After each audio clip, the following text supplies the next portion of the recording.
Welcome to Standard Chartered Money Insights, a podcast series by Standard Chartered Bank that brings you market views and insights on the go. Hello, everyone. Welcome back to our weekly podcast, Through the Noise. My name is Hannah, Portfolio Strategist with the Stanchart CIO office, and I will be your host for today. So joining me today is Rajat, our Senior Investment Strategist, to help unpack market events, talk about positioning, and where opportunities might lie next. So thanks, Rajat, for joining us again. And let's kick things off with the US. So we've seen that the US bond markets have been front and center for investors this week. I think firstly, what do we make of the US Treasury's latest announcement to double its buyback of the long-term bonds? Hi, Hannah. Great to be here. And you're right, the US Treasury's surprise announcement, at least to double its buyback of 10 to 30-year bonds to almost $4 billion, dollars, with the Treasury Secretary Besant actually pledging to buy more if needed, is an attempt really to curb the recent rise in long-term bond yields.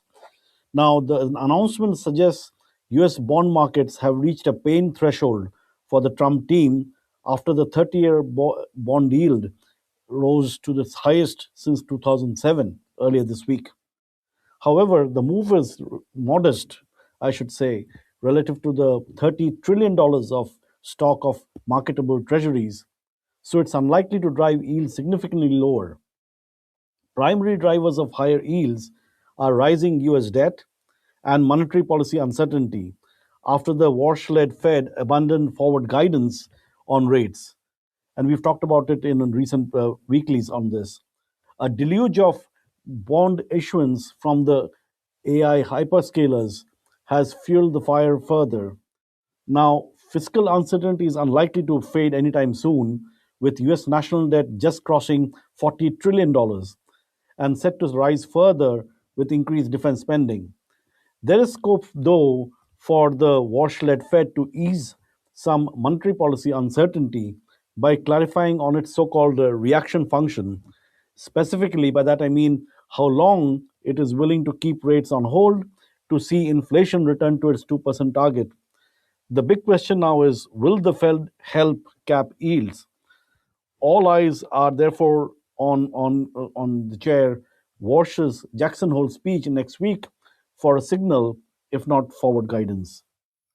Thanks, Rajat. And I guess, the next question really is, does the US cyclical backdrop, could that help in sort of curbing the bond yields? Yes, it should. What we see is that the recent run of US macro data, such as softer payrolls, cooling inflation, and a drop in retail sales, supports our long held non consensus view that inflation peaked in the second quarter, while long term inflation expectations have always remained subdued. The US Statistical Agency is also revising how it measures PCE inflation for portfolio and wealth management services, software, and legal services. Now, these end September changes should retroactively lower core PCE inflation over the last 5 years. Now, gradual disinflation as oil and tariff pressures fade should bring core inflation towards 2% by 2027, in my reckoning. Now, enabling the Fed to hold rates this year before cutting in 2027. Now, the challenge for Wash is going to be keeping bond markets patient until then. So if we put it all together, what does that really mean for bond yields, the dollar, and maybe any other assets that comes to mind? Sure. So, with this US Treasury seeking to cap bond yields, even as the national debt rises, we expect long bond yields to be range bound. We rather prefer the 3 to 5 year maturity bonds, which should benefit from continued disinflation that I talked about and a softening job market. Now, the US dollar is likely to serve as the pressure release valve in this environment, an outcome that the Treasury, which is the US Treasury, should rather welcome, given its earlier joint intervention with Japan to strengthen the yen. A softer dollar, meanwhile, should sustain the ongoing gold rally, while range bound rather than rising yields is generally positive for equity valuations. That's a great segue to equities. So we've just come out of a pretty strong US earnings season. It's led by the continued AI boom that we've also seen. We've talked about, earnings growth as a key driver, but I guess the question is it enough to sustain the bullish call for equities? Indeed, we believe it is. So, our confidence in the AI theme has been actually bolstered by another stellar earnings season that you talked about, as well as on the ground meetings with AI industry leaders. Our CIO for equities, Sandeep Gantori, has been meeting industry leaders in the US, Korea, and Taiwan, all the major players that is for from the AI sector over the past couple of months. Following these meetings, he has actually significantly revised up our AI capex estimates for this year and out all the way to 2030.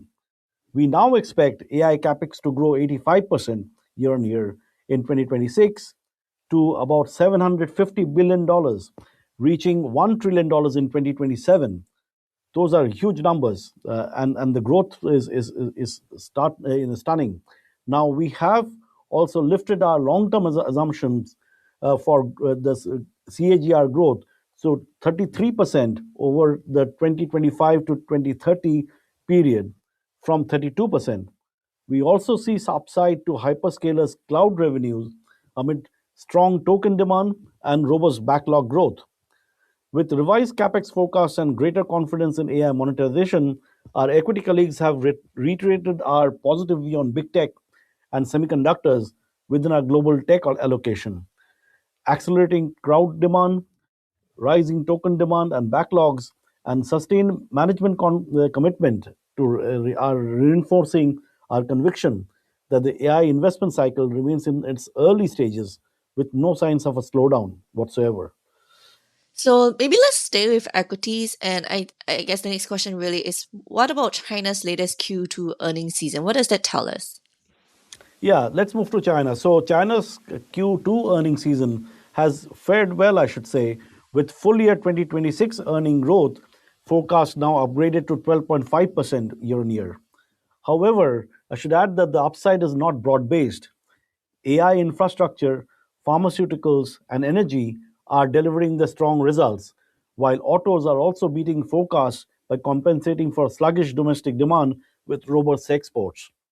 In contrast, consumer facing businesses such as food and beverage, apparel, and property continue to struggle under the weight of soft domestic demand and weak household consumption. Internet names are betting on cloud as the main source of upside as hefty AI investments pressure cash flows and margins in the second quarter. Overall, we remain overweight, I should say, China equities within Asia ex Japan on policy support, AI localization tailwinds, the government campaign against extreme price competition, and equity market revitalization efforts. All of these point to a positive outlook for China equities, I must say. Valuations are also appear under demanding relative to the tech innovation and AI opportunities, with the 12-month forward price earnings ratio trading at around 11 times multiple versus the 12 times 5-year average. Thanks, Rajat. And perhaps let's move lastly to the FX markets. I think the sterling dollar has reached a 3-month high recently. So do you see any further strength from here? Yeah, the sterling dollar's rise to 3-month high has been mainly driven, I should say, by the broad dollar weakness. And I talked about the dollar weakness earlier. Now, these has been recently reinforced by this U.S. Treasury's expanded bond buybacks and lower long-dated U.S. government bond yields, rather than the stronger UK outlook. Now, domestic support for the sterling is less convincing, I should say. The UK unemployment rate has risen to 4.9%, job vacancies have fallen to their lowest since 2021, and private sector wage growth has slowed to 2.8% YoY, its weakest since 2020. Meanwhile, UK headline inflation rose from 2.6% year on year to 2.9% year on year in July, largely due to higher household energy costs. This leaves the Bank of England facing greater growth and externally driven inflation.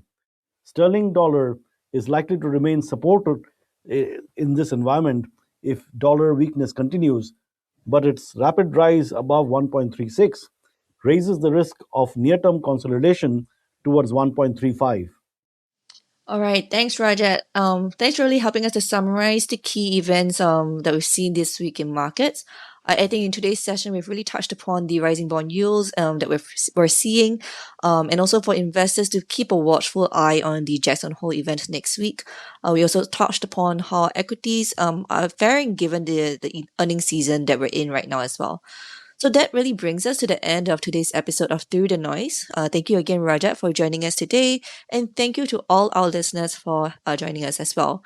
We do look forward to having you with us again next week. Thank you for listening to Standard Chartered Money Insights, a podcast series by Standard Chartered Bank.